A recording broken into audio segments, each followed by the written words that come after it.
For today's video, kung matatandaan nyo, di ba naglakad ako kagabi? At dito nga ako dinala ng aking mga paa dito sa aming tinitirhan dati dito sa Mariposa. Hanggang sa inabot na nga ako ng gabi sa paglalakad ko mga kabehoy.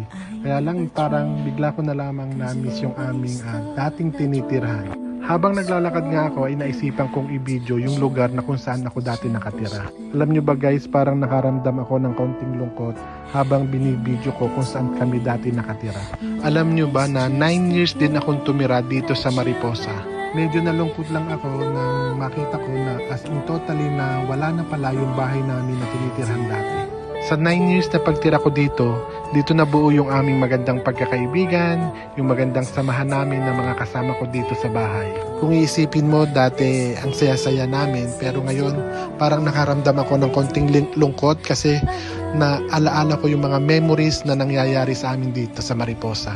Maraming memories, maraming masasayang alaala ang naiwan namin dito dahil nga sa pagkahiwa-hiwalay namin.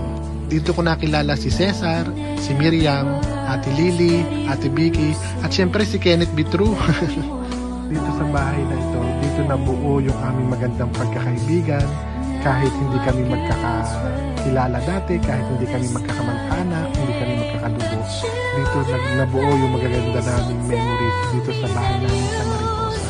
Hindi matatawaran yung saya sa yung alaala na naiwan namin dito sa Mariposa. Sabi nga nila, di ba, walang permanente sa buhay. Kaya nung dumating na yung pagkakataon na kailangan namin maghiwa-hiwalay, medyo masakit para sa amin, sa isa't isa sa amin. Dahil dala ng pagkakataon at hindi naman namin kontrolado, dumating sa point na yung aming tinitirhang bahay ay ibinenta na ng may-ari. Wala naman kaming choice kundi umalis. Nung una, hindi kami naniniwala, hindi namin matanggap, pero that's the reality. Totoo nga pala na talagang ibebenta na ng may-ari yung bahay namin sa Mariposa.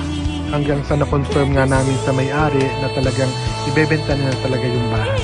Binigyan naman kami ng 2 months na makapag-prepare at makapaghanap ng aming bagong titirahan. Masakit pero kailangan tanggapin kasi nga maghihiwa-hiwalay na kami. Yung iba nanghihinayang, yung iba malungkot. Siyempre hindi naman nangyayari yung mga bagay na ganito kung wala namang dahilan. Siguro talagang hanggang doon na lang yung aming pagsasamahan. Pero sabi nga namin, siyempre naman magkikita-kita pa rin kami sa mga banda-banda dyan at sa mga pagkakataon na may mga pasyon.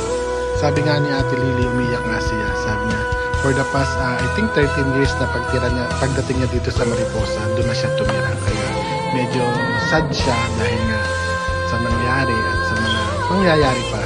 Dahil nga may maganda kaming samahan, paminsan-minsan nagkikita pa rin kami. Hindi doon natatapos ang aming pagkakaibigan. Ang isa pang memories na naalaala ko sa amin ay yung tuwing umaga ay sabay-sabay kaming nagigising at kanya-kanya kaming prepare ng aming mga pagkain na babaunin namin sa trabaho. Minsan nga nagkakabiruan kami na eto busy na naman yung kitchen ng Mariposa kasi talaga sa umaga sabay-sabay kaming nagpiprepare ng aming mga baunin sa trabaho.